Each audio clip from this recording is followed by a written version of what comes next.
एक चोर, वह चोर ही नहीं था, चोरी करना उसका काम था, लेकिन चोरी के साथ साथ उसको और भी शौक था।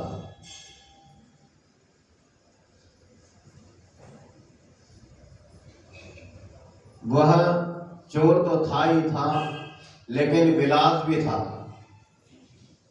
स्त्री प्रेमी भी था। उसका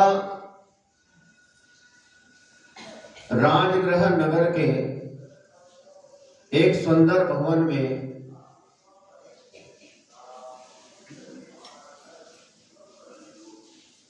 आना जाना था। उस सुंदर भवन में वह जब चाहे, जब उसकी इच्छा हो, उस सुंदर भवन में प्रवेश कर जाता था। और उस सुंदर भवन की कोई स्वामिनी, कोई रानी नहीं, कोई आचार विचार वाली कोई प्रधान, कोई महिला नहीं थी। सुंदर भवन का यदि नाम लिया जाए तो सुंदर भवन में कोई सुंदर धर्माचरण करने वाली कोई स्त्री हो, आदमी दिमाग लगाता है, लेकिन नहीं, उस सुंदर भवन में कोई रानी नहीं, कोई आचार विचार वाली कोई महिला नहीं थी, किंतु उसमें एक गणिका, एक विलासवती एक महिला थी। उसका नाम ही विलासवती था। विलासवती की आंखों में उस चोर की चोरियां स्पष्ट झलकती थी, क्योंकि उस चोर का उसके यहाँ रात दिन जब चाहे, जब उसकी इच्छा हो, वो पहुंच जाता था। और चोर ग्रह नगर राजगृह में उसका प्रेमी था, और उस सुंदर भवन में रहने वाली स्त्री उसकी प्रेमिका थी। प्रेमी और प्रेमिका मिल जाए तो दुनिया से कोई मतलब नहीं, किसी से कोई डरना नहीं। हम जो चाहे करें, जो चाहे मन में आए सो करें, हमको किसी से डरना नहीं। प्यार हो गया तो अब डरना क्या।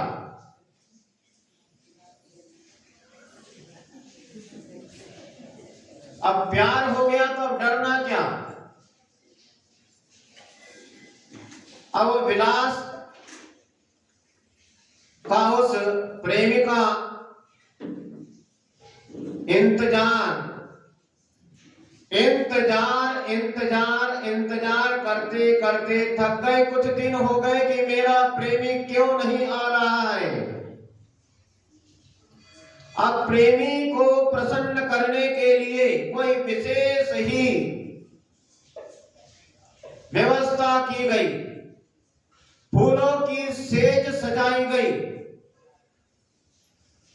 और कहते हैं कि जो कोई जो इच्छा करता है, जैसी इच्छा करता है, भावना करता है, तो उसको वैसा सब कुछ मिल जाता है।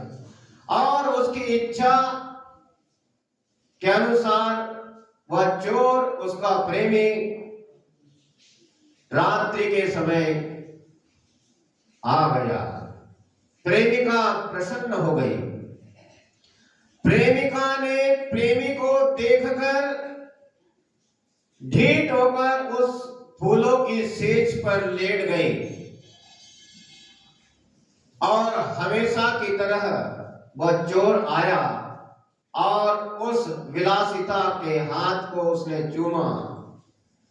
उस विलासिता ने ठंडी आह छोड़ी और उस चोर का हाथ पकड़कर अपने पास बिठा लिया और कहने लगी,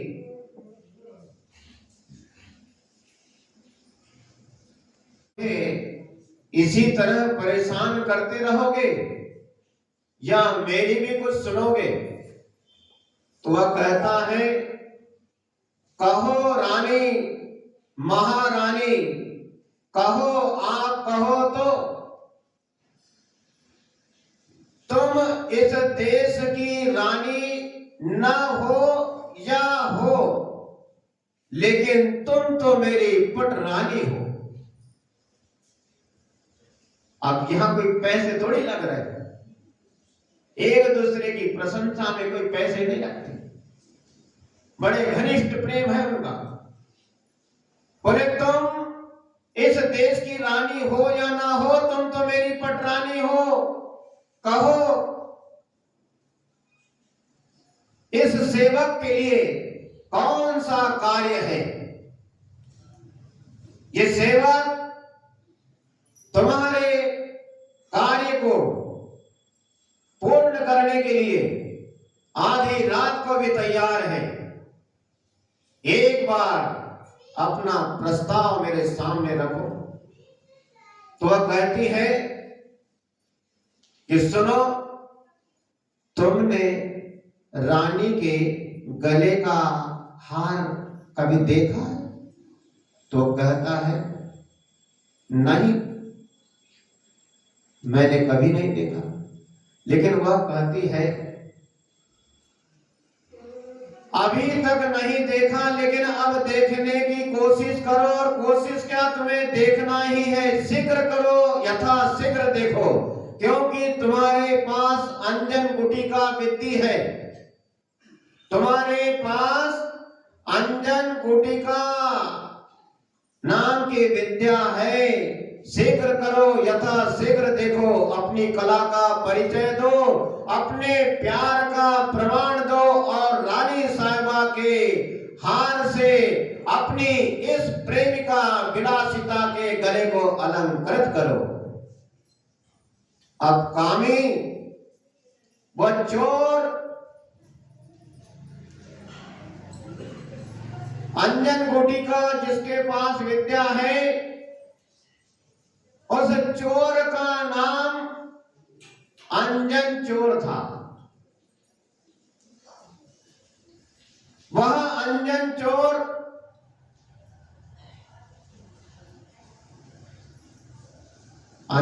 चोर मामूली चोर नहीं था, वो ऐसा चोर था कि आपके घर से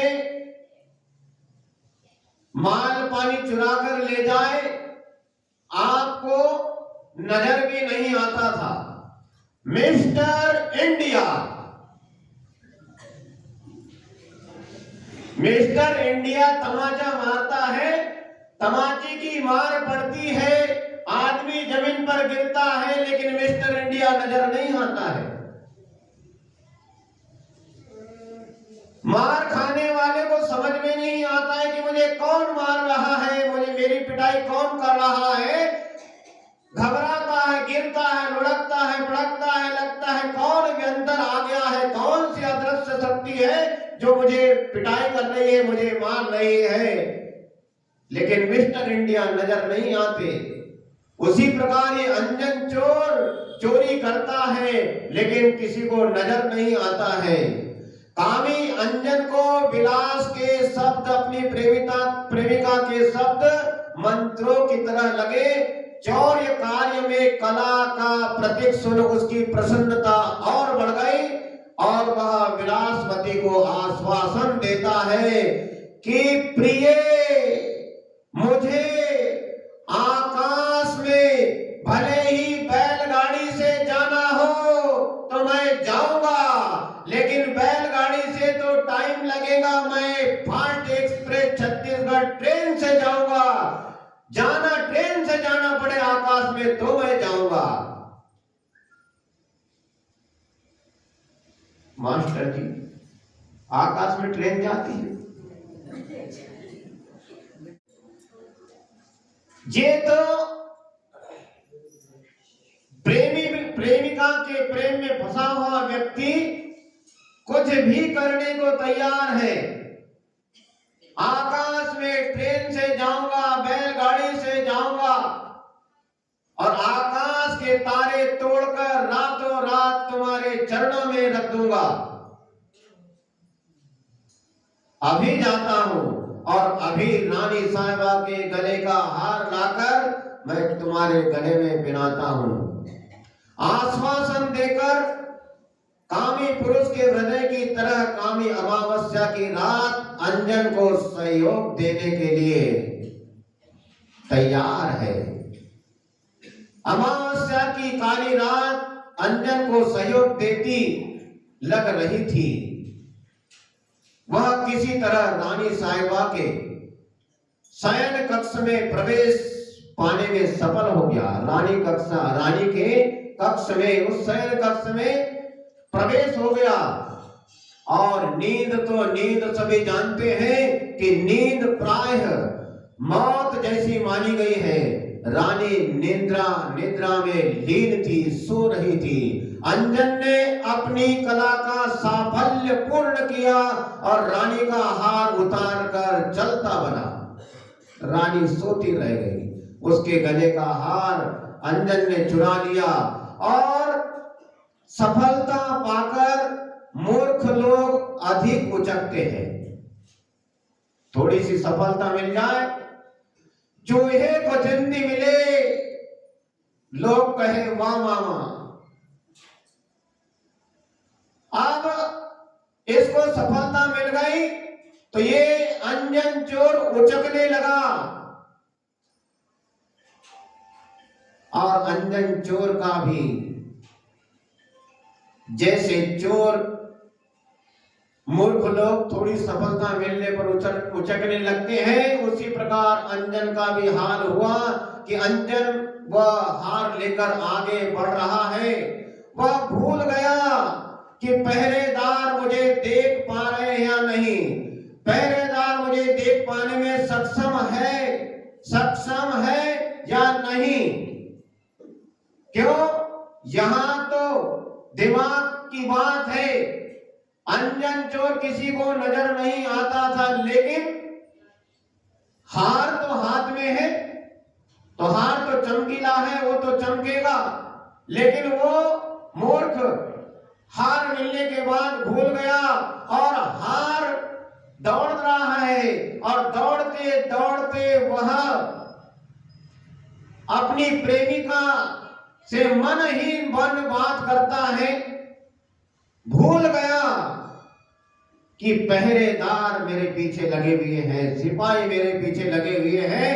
कुछ क्षण के लिए रुकता है और हाथ का हाथ ऐसा फैलाता है और उसको सामने अपनी प्रेमिका की पतली गर्दन नजर आती है कि ले मैं ले आया तेरे लिए रानी का हार।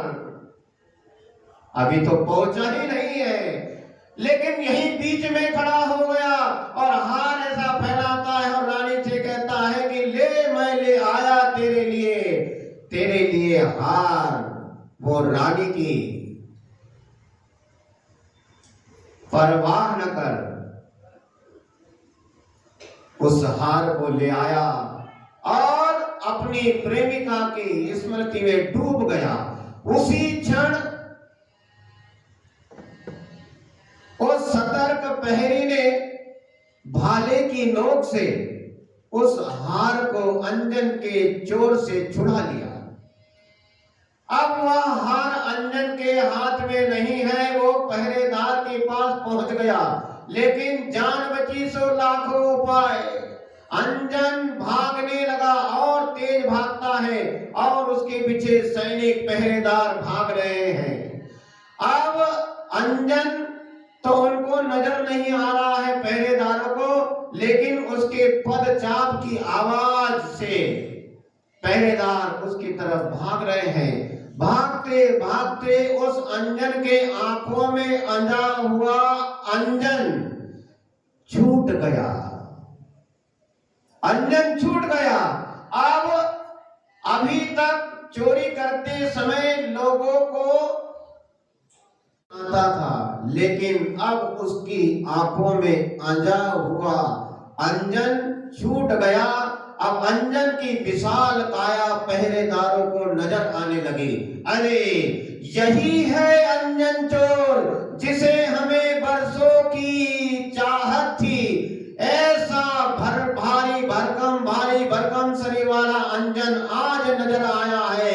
उन पहरेदारों की उत्सुकता भी इतनी जागी कि उनके अंदर जैसी कोई शक्ति और ज्यादा प्रकट हो गई और अंजन आगे आगे भाग रहा है। पीछे पीछे पहरेदार सब भाग रहे हैं उसे पकड़ने के लिए। अंजन तेज गति से भाग रहा है, पीछे उसके पीछे सिपाही लगे हुए हैं। अंजन अब किधर भागे? अब सोचता है आज तो पकड़ा जाऊंगा, आज मैं इन पहरेदारों से बच नहीं सकता हूं, आज मेरा पकड़ा जाना निश्चित है और आज मुझे सुबह फांसी जरूर होगी, मुझे मृत्यु दंड जरूर सुनाया जाएगा। वह दौड़ते दौड़ते उसे कुछ समझ में नहीं आया, शमशान के अंदर उसने प्रवेश किया। शमशान के अंदर प्रवेश करके उसने सोचा कि और कोई रास्ता नजर नहीं आ रहा है, शमशान में ही प्रवेश कर जाओ। शमशान में प्रवेश किया तो शमशान में बरगद के पेड़ के ऊपर रस्सियों से बंधा हुआ एक शिखा, एक पिंजरा, क्या कहते हैं उसको आप लोग? शिखा। मास्टर जी बताओ। रस्सियों से बंधा हुआ एक शिखा,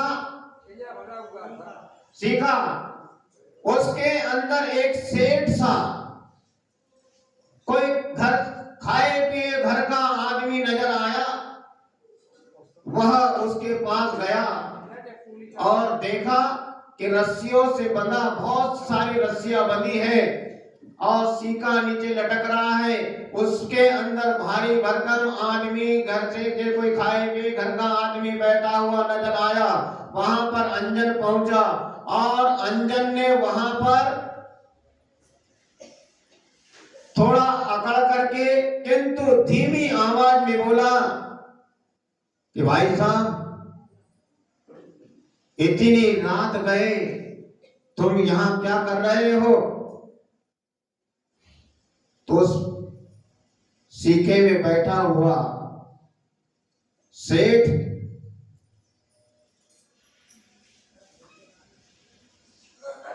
सोमदत्त सेठ डरते हुए कांपते हुए अपनी कथा सुनाने लगा कि भाई, मेरा नाम सोमदत्त है, राजगृह के नगर श्रेष्ठी मान्यवर जिनदास जी के उद्बोधन से प्रेरित होकर मैं अर्धरात्रि की शमशान की शांति में आकाश गामिनी विद्या सिद्ध कर रहा हूँ, पर डर लगता है। सोमदत्त गिड़गिड़ाने लगा। अंजन ने उसकी स्थिति का सिंहावलोकन किया। सेठ अमावस्या की रात में शमशान के पुराने बरगद की ऊंची डाल से बंधे सीके पर लटका है। उसके ठीक नीचे धरती पर नुकीले भाले, तलवार, बल्लमें गड़ी हुई है। उनकी तीक्ष्ण धार वाली नोकें खुले आकाश में निहार रही है, जैसे धातु के सांप ऊपर को मुंह कर जीवा लपलपा रहे हो।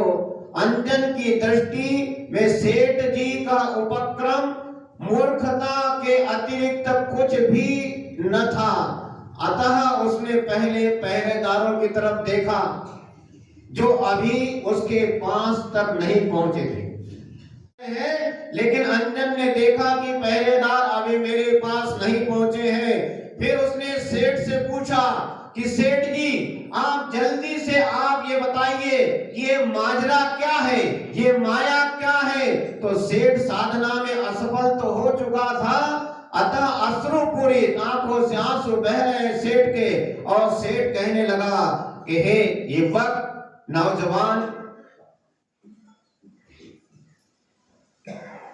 ये माजरा और कुछ नहीं,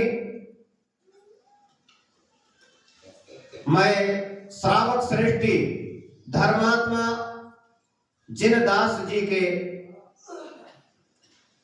कहे अनुसार उनसे प्रेरणा लेकर विद्या प्राप्त करने आया हूं। आकाशगामिनी विद्या, आकाशगामिनी विद्या मैं सिद्ध करने आया हूं, लेकिन मैं असफल हो गया हूं, मैं दुखी हूं। इसमें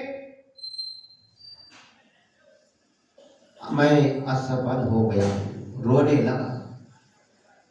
अंजन कहता है कि जल्दी बताओ सेठ जी, ये माजरा क्या है और ये आकाशगामिनी विद्या प्राप्ति के लिए क्या करना होगा, तुम्हें जिनदास श्रावक श्रेष्ठी ने क्या बताया है?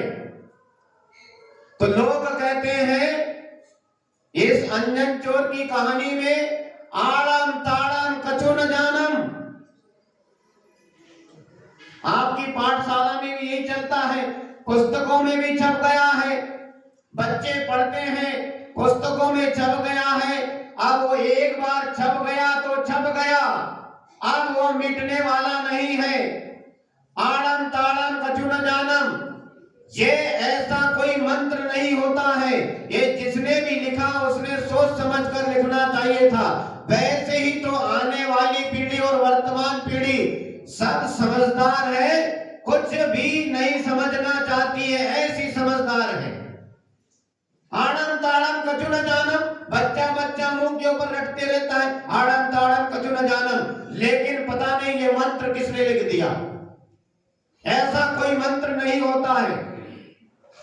कोई भी विद्या प्राप्त करने के लिए कोई ना कोई मंत्र हुआ करता है। ये आड़म ताड़म कछु न जानम, ये बेकार की बात है। ऐसे विद्वानों से आमना सामना होना चाहिए। आड़म ताड़म कछु न जानम बेफिजूल की बातें करते हैं। जिनदास सेठ ने, जिनदास जो श्रावक श्रेष्ठी थे, उन्होंने सोमदत्त को आकाशगामिनी विद्या सिद्ध करने के लिए ये आड़म ताड़म कछु न जानम ये मंत्र नहीं बताया था, उन्होंने महामंत्र नमोकार मंत्र बताया था।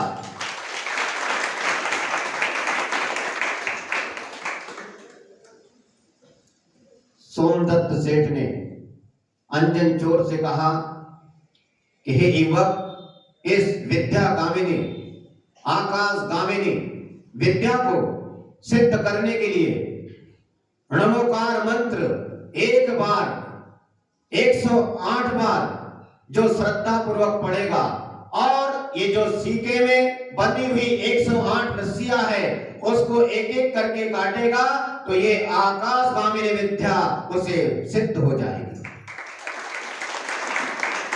अब सोमदत्त सेठ तो नीचे उतर ही गया था। अब अंजन चोर कहता है कि मैं चढ़ता हूं इस सीके पर। वो बरगद के पेड़ पर चढ़ा और उसने पूछ ही लिया सोमदत्त से नमोकार मंत्र। अब उस सीके में पर चढ़ा और तलवार हाथ में है और 108 रस्सियों से बंधा हुआ वो सीका। अब अंजन चोर सोचता है वैसे भी पकड़ा जाना मेरा निश्चित है और मृत्यु दंड मेरे लिए निश्चित है, मुझे फांसी की सजा अवश्य दी जाएगी, मरना तो अवश्य है, तो फांसी लगाकर मरना, मृत्यु दंड स्वीकार करके मरने की अपेक्षा इस सीके में बैठकर इन भालों के ऊपर गिरकर मर जाना अच्छा है। और यदि विद्या सिद्ध हो गई तो ठीक है और नहीं हुई तो ठीक है। ऐसे बड़ी श्रद्धा भक्ति के साथ निशंक होकर जिनेंद्र भगवान के वचनों पर शंका न करते हुए भगवान के इस महामंत्र नमोकार मंत्र के ऊपर अकाट श्रद्धा करके वह उस सीका पर चढ़ गया और उसने नमो अरिहंताणम, नमो सिद्धाणम, नमो आयनियाणम, नमो वज्रायणम, नमो लोहे सब सावणम काट दी और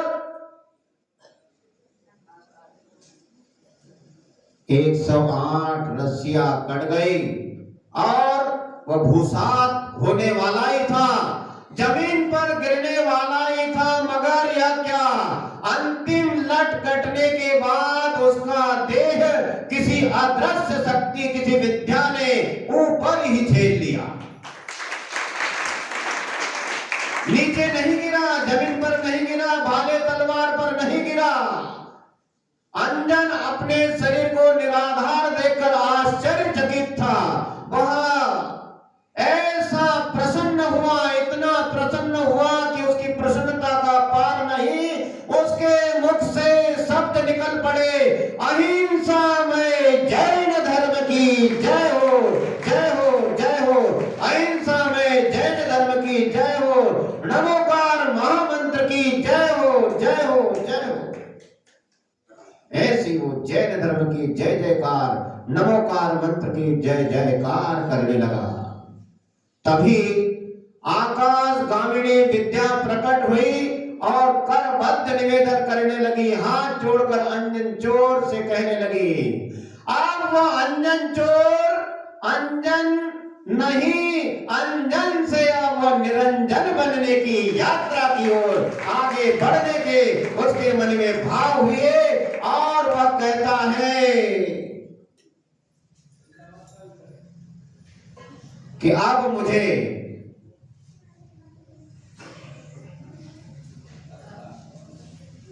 सबसे पहले उस सज्जन के पास ले चलिए जिसकी कृपा से ये मुझे विद्या प्राप्त हुई है। उसने उस विद्या से कहा कि मुझे अब उस श्रेष्ठी श्रावक जिनदास जी के पास ले चलो। अब जिनदास जी के पास वह विद्या ने उन्हें उसे लेकर गई और अंजन ने वहां देखा सुमेरु पर्वत, सुदर्शन मेरु पर जिनदास जिनेंद्र भगवान की पूजा अर्चना करने में तल्लीन है। तो अंजन ने प्रथम तो जिनदास का अनुगामी वन मेरु पर्वत पर अवस्थित अकृत्रिम चैत्यालयों के दर्शन किए और वंदना की, अर्चना की। फिर सेठ जिनदास को नमस्कार किया और अपना परिचय देने के बाद अंजन ने जिनदास से कहा कि आपकी कृपा से मुझे विद्या सिद्ध हुई है, अब धर्म का वास्तविक स्वरूप भी मुझे बतलाने की कृपा कीजिए। देखिए चोर के भाव कैसे परिवर्तित हो गए।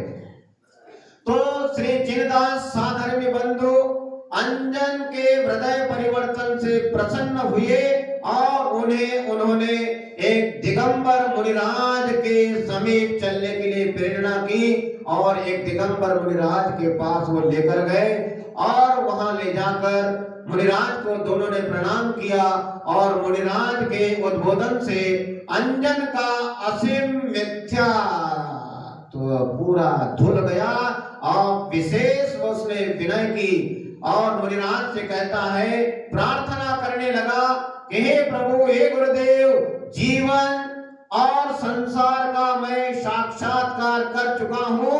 अब मैं बड़ी कठिनाई से इस मार्ग पर आया हूँ। हे नाथ, मुझे जिन धर्म में दीक्षित कीजिए। और मुनिराज ने उसे मुनि दीक्षा देकर उसका कल्याण कर दिया।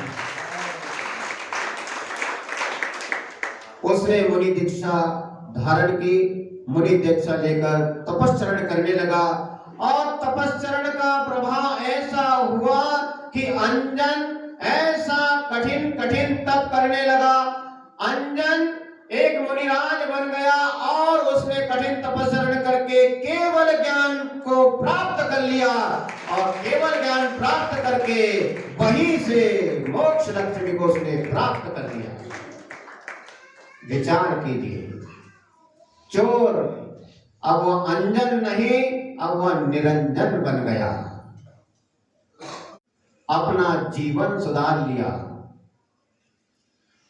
सेठ सोमदत्त को शंका थी यदि विद्या सिद्ध नहीं हुई तो मैं इन भालों तलवारों पर गिरकर मर जाऊंगा। तो क्या होगा? डरते रहा। सीके पर चढ़ता है, उतरता है, उतरता है, चढ़ता है, चढ़ता है, उतरता है, उतरता है, चढ़ता है। उसको शंका थी और अंजन चोर को शंका नहीं थी। निशंक होकर उस सीके पर चढ़ गया और सभी समस्त रस्सियां काट दिया और विद्या सिद्ध कर ली।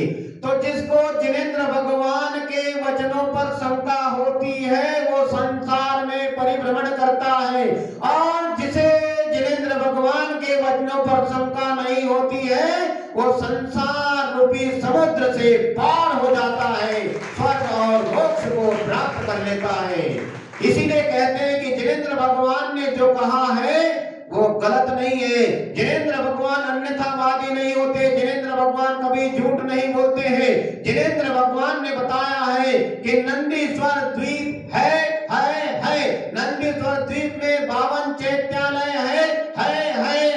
जिनेंद्र भगवान ने कहा नंदीश्वर द्वीप 8वां द्वीप है, यानी है। जम्मू द्वीप में 2 सूर्य 2 चंद्रमा है, यानी है। और जो शंका करता है कहां के 2 और 4 चंद्रमा लगाए, यहां तो हम एक ही देखते हैं। तो जानो पहचानो ये जिन धर्म जिन दर्शन है, ये ऐसा महान दर्शन है कि संसारी प्राणी के सारे मिथ्यात्व को, सारी गलतफहमियों को दूर कर देता है और सम्यक्त्व को प्राप्त करा करके रत्नत्रय को धारण करा देता है, और एक न एक दिन वो रत्नत्रयधारी मुनि मोक्ष को प्राप्त कर लेता है। श्री राम हुए, रावण हुआ, श्री आदिनाथ हुए, चंद्रनाथ भगवान हुए, पुष्पदंत भगवान हुए, 24 तीर्थंकर हुए, भगवान महावीर स्वामी हुए। हमने उनको नहीं देखा।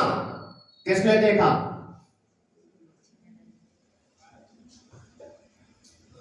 हमने नहीं देखा।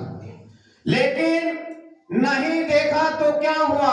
लेकिन हम सच्चे जैनी हैं। हमें अपने तीर्थंकर भगवंतों की वाणी पर विश्वास है। हमारे तीर्थंकर भगवंतों ने कहा है कि राम हुए, रावण हुआ, आदिनाथ हुए, चंद्र प्रभु हुए, पार्श्वनाथ हुए, महावीर हुए। मुनि सूरतनाथ भगवान के काल में राम लक्ष्मण हनुमान रावण हुए। भगवान नेमिनाथ के काल में श्री नारायण कृष्ण हुए, जरासंध हुए। हमें विश्वास है हमारे तीर्थंकर भगवान कभी झूठ नहीं बोलते हैं। ऐसे महापुरुष हुए हैं। ऐसा हमें विश्वास होना चाहिए। और अंजन चोर ने जैसा नमोकार मंत्र के ऊपर विश्वास किया, उसी प्रकार हमें भी नमोकार मंत्र पर विश्वास करना चाहिए। इस नमोकार मंत्र को आज जैन तो क्या, अन्य संप्रदाय वाले भी, मुस्लिम संप्रदाय में भी इस नमोकार मंत्र का जाप और पाठ करके ऐसे बड़े बड़े अजगरों का, सर्पों का विष जहर दूर कर दिया जाता है। इस मंत्र का उपयोग करते हैं। और हम जैन होकर भी महाराज कछु मंत्र बता दे, तुम्हें चाहे महाराज ऐसा कोई मंत्र बता दो कि सारी समस्या का समाधान हो जाए। महाराज ने कहा कोई बात नहीं, तुम्हारी समस्या का समाधान हो जाएगा। हम मंत्र बताते हैं। हाँ महाराज जल्दी बता दो। आप एक काम करो, 1.25 लाख जाप कर लो। हाँ महाराज आप 1.25 लाख नहीं, हम तो 1.25 करोड़ कर लेंगे, आप तो बताओ। महाराज ने कहा रोज की 4 माला फेरोगे तो 1 साल में 1.25 लाख जाप हो जाएंगे। आपको बता दें महाराज मंत्र बता दो। महाराज कहते हैं कि ठीक है, 4 माला रोज फेरोगे तो 1 वर्ष में 1.25 लाख जाप हो जाएगा। तो मंत्र बताइए महाराज। महाराज ने कहा नमोकार मंत्र की माला फेर लेना, तुम्हारा काम ठीक हो जाएगा। अरे महाराज ये नमोकार मंत्र तो हमारे का चुन्न मुन्न भी बोलता है। कोई अच्छा सा मंत्र बना, कोई आड़म ताड़म कछु न जाना। तो हम कहते हैं ऐसी मूर्खता छोड़ो, आड़म ताड़म कछु न जानम ये कोई मंत्र नहीं होता है। मंत्र तो एक ही होता है, मंत्रों का सम्राट, मंत्रों का राजा। जहां से जैसे किसी नदी का उद्गम होता है, ऐसा उद्गम नमोकार महामंत्र, यहीं से सारे मंत्र पैदा हुए हैं। तो हमें ऐसे महामंत्र नमोकार मंत्र का निशंक होकर, किसी प्रकार की शंका न करके ऐसे नमोकार मंत्र का जाप करना चाहिए। और भगवान ने जो सम्यक दर्शन के 8 अंग बताए हैं, निशंक अंग, निशंक कौन सा है पहला अंग? निशंक अंग। तो ऐसा सम्यक दर्शन का पहला अंग है निशंक अंग, कि जिनेंद्र भगवान के तत्वों पर, कहे हुए धर्म पर, तत्वों पर हमें शंका नहीं करना चाहिए, विश्वास करना चाहिए। जैसे अन्य चोर ने नमोकार मंत्र पर विश्वास किया, श्रद्धा की, तो वह इस दुनिया से तर गया। उसे विद्या गामिनी, विद्या आकाश गामिनी विद्या प्राप्त हो गई और मुनि बन गया, रत्नत्रय को धारण किया और केवल ज्ञान को प्राप्त किया और मोक्ष लक्ष्मी को उसने प्राप्त कर लिया। तो क्या हम नहीं कर सकते? प्रत्येक भव्यात्मा कर सकता है, बस विश्वास और श्रद्धा की आवश्यकता है। हम यही भावना भाते हैं कि सभी भव्यात्माओं का इस जिन दर्शन के प्रति, ऐसे सम्यक दर्शन के प्रति, रत्नत्रय के प्रति गहरी आस्था, अकाट्य श्रद्धा बनी रहे। इसी मंगल भावना के साथ परम पूज्य गुरुवर आचार्य श्री उदार सागर जी मुनि महाराज की